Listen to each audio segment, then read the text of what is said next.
Saudara-saudari, marilah kita mendengarkan renungan dengan judul Kasih itu Keharusan, yang berdasarkan pada Injil Matius bab 7 ayat 12. Segala sesuatu yang kamu kehendaki supaya orang perbuat kepadamu, perbuatlah demikian juga kepada mereka. Itulah isi seluruh hukum Taurat dan kitab para nabi. Dalam nama Bapa dan Putra dan Roh Kudus. Amin. Saudara-saudari terkasih dalam nama Tuhan Yesus Kristus. Baru saja kita mendengar isi atau ringkasan dari seluruh hukum Taurat dan kitab para nabi. Namun, kalau kita telisik lebih dalam, sepertinya hal ini sudah sering kita dengar dalam didikan para orang tua kita sejak kita masih kecil, bukan? Ibu berkata, "Kalau engkau tidak ingin dicubit, jangan engkau mencubit. Kalau engkau ingin dihargai, jangan lupa lebih dahulu menghargai orang lain. Kalau engkau ingin diberi, maka engkau harus lebih dahulu melakukan hal itu kepada orang lain." Apakah istimewanya dari hukum yang baru saja kita dengar dari Tuhan hari ini? Tuhan Yesus sedang mengajar para pengikutnya yang sudah sangat akrab dengan hukum Taurat dan kitab para nabi. Mereka itu adalah bangsa Yahudi yang keseharian hidupnya ditandai oleh suatu ketaatan yang sempurna kepada hukum-hukum Yahweh seperti yang ditulis dalam kitab Taurat Musa dan kitab para nabi. Tuhan Yesus mau menyegarkan kembali ingatan mereka akan hal itu. Saudara-saudari terkasih, dengan mendengarkan firman Tuhan pada hari ini, apakah reaksi pertama yang muncul di dalam hatimu? Biasa-biasa saja? Atau adakah sesuatu yang menggelitik hatimu? Atau Anda akan berkata, "Aku sudah mempraktekannya sejak usia mudaku"? Tentang hal itu, saya harus katakan, Anda sudah lulus ujian. Namun, perlu dipertanyakan, sejauh mana kita konsisten atau setia dalam menaati hukum yang ada di dalam hati kita? Hukum itu sudah diletakkan Allah dalam hati semua orang dari sekalian bangsa. Orang menyebutnya hukum moral. Tuhan Yesus sedang mengingatkan kepada kita untuk melakukan rekoleksi dan refleksi tentang pelaksanaan hukum moral tersebut. Bahkan Tuhan juga menegaskan, sekalipun kalian sudah tahu tentang hukum kasih itu, namun pelaksanaannya sendiri bukanlah sesuatu yang mudah. Itu sulit, perlu kerendahan hati, perlu perjuangan serius. Inilah firman-Nya. Masuklah melalui pintu yang sesak itu, karena lebarlah pintu dan luaslah jalan yang menuju kebinasaan, dan banyak orang yang masuk melaluinya.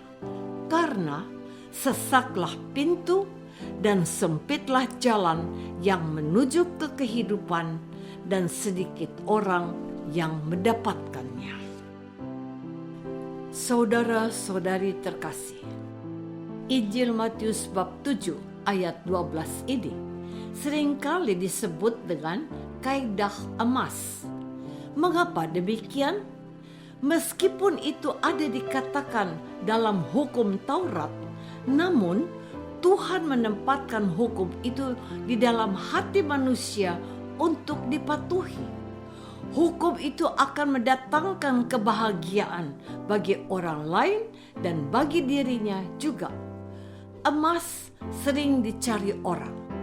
Kaidah ini harus juga menjadi perjuangan yang harus diupayakan sebagaimana orang mengusahakan untuk memperoleh emas.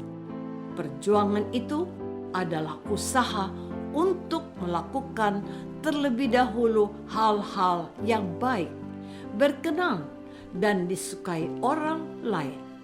Segala sesuatu yang kamu kehendaki supaya orang perbuat kepadamu, perbuatlah demikian juga kepada mereka.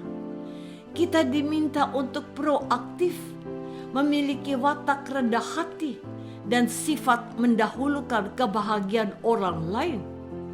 Pernahkah kamu mendengar peribahasa ini? Apa yang kita tabur, itulah yang kita tuai. Ada orang yang berkata, bagaimana jadinya kalau tidak seperti itu? Mengapa ada peribahasa air susu dibalas dengan air tuba? Kebaikan kita dibalas dengan kejahatan, bahkan pengkhianatan. Tugas kita bukan menunggu dibalas apa yang sudah kita kerjakan. Tugas kita adalah melakukan perintah Tuhan, yaitu lebih dahulu mengasihi. Sebab bagi Tuhan, kasih itu suatu keharusan. Kasihilah sesama manusia seperti dirimu sendiri. Bukan kasihilah orang yang mengasihi kamu.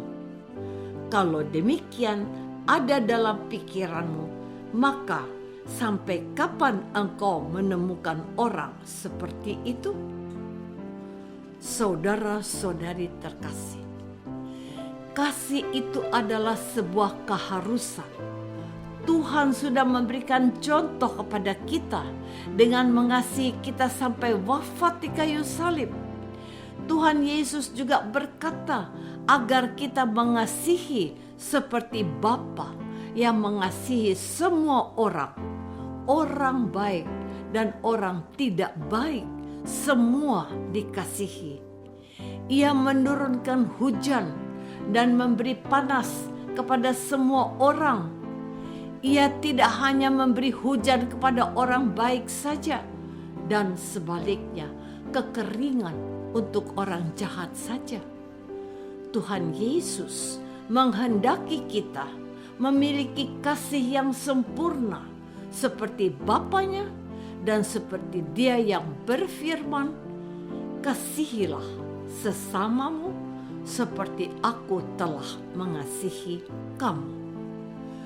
Tuhan memberikan standar yang sangat tinggi dan tidak bisa ditawar lagi.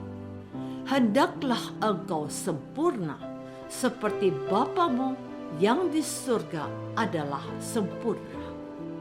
Hendaklah engkau mengampuni juga orang yang membalas air dengan air tuba. Tugasmu adalah memperlakukan semua orang dengan baik.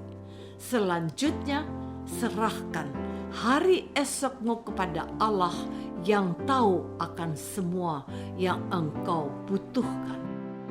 Bukankah engkau lebih berharga dari burung pipit dan bunga bakung di ladang? Allah memelihara mereka, dan Tuhan pasti mendandani hidupmu lebih daripada mereka itu. Sebab engkau berharga di mata Tuhan. Taatilah perintahnya dan kau pasti bahagia. Apakah aku sudah menaati perintah Tuhan untuk membahagiakan sesamaku? Marilah kita berdoa. Bapa yang Maha Baik, betapa bahagianya kami menjadi murid Tuhan Yesus. Ia ingin kami meneladani Dia dan menampakkan kasih-Mu di dunia. bantulah kami untuk mewujudkan perintah-Nya, sebab Dialah Kristus, Tuhan dan pengantara kami. Amin. Semoga kita semua selalu dinaungi dan dibimbing oleh berkat Allah yang Maha Kuasa, Bapa dan Putra dan Roh Kudus. Amin.